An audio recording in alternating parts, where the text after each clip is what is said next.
Salut à tous, c'est Axel de testmobile.fr et aujourd'hui je vais vous présenter rapidement un launcher, un nouveau entre guillemets launcher, alors qui a été lancé il y a une grosse semaine, un petit peu plus je crois, par Nokia. Alors c'est un launcher Android qui s'appelle Z Launcher, par Nokia. Alors c'est par Nokia à proprement parler, hein. C'est pas par Microsoft, ça semblerait un petit peu étrange d'ailleurs, c'est Nokia qui a pondu ça. Pour moi, ça sort un peu de nulle part, c'est-à-dire que je m'attendais pas à voir un launcher arriver de la part de Nokia, je comprends pas trop l'idée, et apparemment, non, il y a des gens qui ont testé, il marche pas sur les Nokia X, mais ça reste à revérifier, j'ai pas eu le temps de tester, mais je trouve ça assez ironique. Et donc, quelle est l'idée ici de ce launcher? Honnêtement, il a rien de spécial, c'est principalement parce qu'il vient de Nokia et que je trouve ça assez original pour le tester, et je l'ai testé pendant une grosse semaine, ce qui est quand même un exploit, je pense, par rapport au produit en tant que tel. Et au début, mon avis, c'était simple, c'était que je pensais que vraiment, c'était pas terrible du tout. Et j'ai un peu changé d'avis, alors je l'utilise pas au quotidien, mais je vais quand même vous le présenter et vous donner mon sentiment. Juste un truc pour info, comme là c'est mon appareil du quotidien, on va peut-être voir des données perso, je vais devoir flouter des choses à l'écran, soyez pas vexés s'il y a des zones floutées au bout d'un moment dans cette vidéo. Alors l'idée c'est quoi? C'est très très simple, vous avez ça, c'est votre launcher.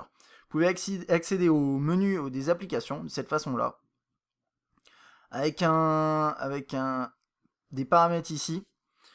Donc vous pouvez mettre potentiellement une recherche Google si vous commencez à écrire plus de 4 caractères. Alors là, vous dites écrire quoi? Non, mais vous verrez après, vous inquiétez pas. Mais là, c'est une option comme ça. Vous pouvez le reset, tout est en anglais. Vous avez un launcher, des infos, vous pouvez l'updater. Là, vous avez la météo.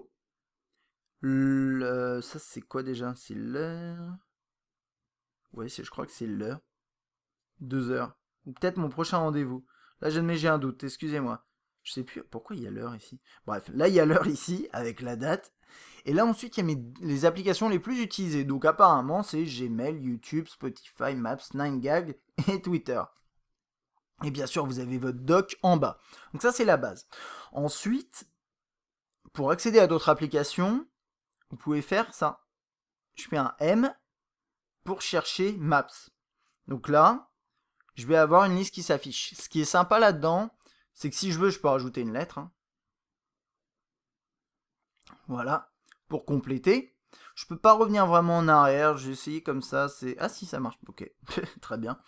Et là, par exemple, pour M, comme il a l'habitude que j'utilise surtout Maps par rapport à d'autres applications, en fait, c'est tout un stockage hein, d'utilisation. Il fait des stats sur vos usages. Enfin, c'est très basique, hein, c'est des stats d'utilisation d'application. C'est assez brut et méchant. Mais là, du coup, il va me mettre Maps en premier. Si j'utilisais mes comptes enfin beaucoup plus, bah, il me le mettrait en haut. Là, il y a un truc à savoir aussi, c'est qu'il vous met les contacts. Là, par exemple, c'est un contact. Voilà. Donc là, je peux revenir en arrière de cette façon-là. Ça, c'est la première chose. Ça permet d'accéder rapidement à certaines applications, en tout cas à vos applications, et au fil de votre utilisation, vous allez avoir que des applications intéressantes qui vont s'afficher. Il y a un petit truc à savoir, là je peux pas vous montrer en action, c'est que par exemple avant j'avais alors une application qui s'appelait Glance, c'est un launcher de Qualcomm qui était installé mais qui fonctionnait pas. Je sais pas pourquoi, le fait qu'il soit installé, peut-être il faisait des appels régulièrement à mon terminal, je sais pas. Et en fait Z Launcher me l'affichait en haut de la liste à chaque fois. Donc j'ai l'impression que c'est pas très intelligent dans le sens où il va détecter des applications qui font parfois peut-être des appels à votre terminal. Alors, vous n'avez pas... Enfin, c'est ça, j'en ai pas de certitude, parce que sinon, il me mettrait par exemple Twitter en permanence, parce qu'il va chercher des tweets, etc. Donc, c'est pas le cas. Mais il y a quand même quelques petites incohérences. Aussi, si vous recevez beaucoup de textos d'une personne, et que vous allez ensuite lui répondre, et bien, au bout d'un moment, ça va faire remonter, envoyer un message à machin dans votre liste. Alors, pourquoi pas, hein, remarquez, si vous envoyez des textos à toujours aux mêmes personnes, pourquoi pas. On va tester d'autres choses.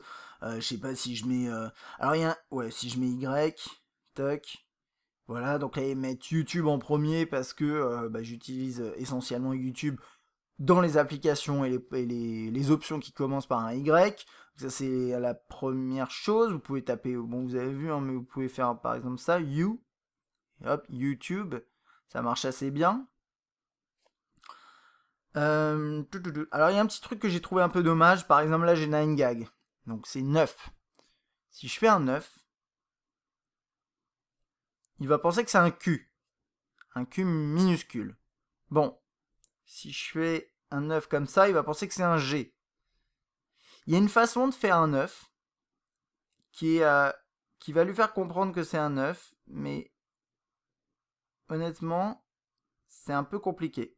Donc ça, c'est un des trucs qui est un peu doux, qui est un peu chiant, enfin on va dire avec ce launcher, c'est ça quoi. C'est des tout petits trucs comme ça, mais voilà. Bon là je l'ai fait, vous voyez, en faisant une toute petite courbe, mais pas trop parce que sinon ça ressemble à un G. Donc ça c'est le premier truc, c'est un peu pénible. Si vous avez des applications qui utilisent des chiffres, c'est un peu chiant. En tout cas là pour le 9, c'est le seul exemple que j'ai. Mais sinon ça va, la reconnaissance des lettres se fait plutôt bien. Et c'est à peu près tout ce qu'il y a à dire. Honnêtement, il n'y a rien de sensationnel dans cette application. Voilà, là il y a un lien vers l'horloge. Vous avez bien sûr vos notifications en haut, hein, qui s'affichent toujours ici. Ça ne change pas. Par contre, ce que vous perdez, et ce qui fait que moi je ne l'utilise pas au quotidien, c'est que vous avez plus vos widgets.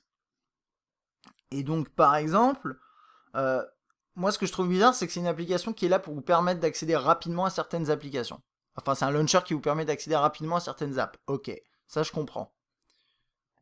Maintenant, moi si je veux afficher rapidement certaines applications, genre Gmail, c'est essentiellement pour savoir quel type d'email j'ai.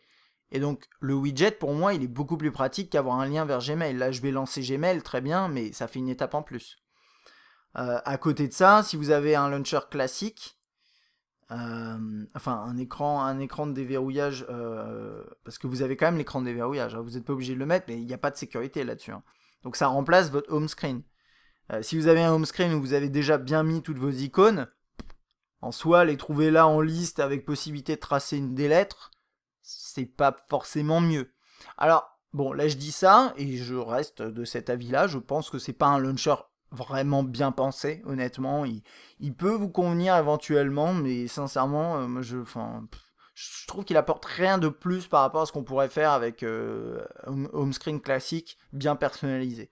Bon, ça c'est mon avis. Après, c'est vrai que pouvoir entrer des lettres comme ça marche assez bien, et puis c'est vrai que c'est sympa. Quand vous avez beaucoup d'applications, c'est utile, clairement, parce que vous n'avez pas besoin de rentrer dans le menu ici pour aller chercher vos applications.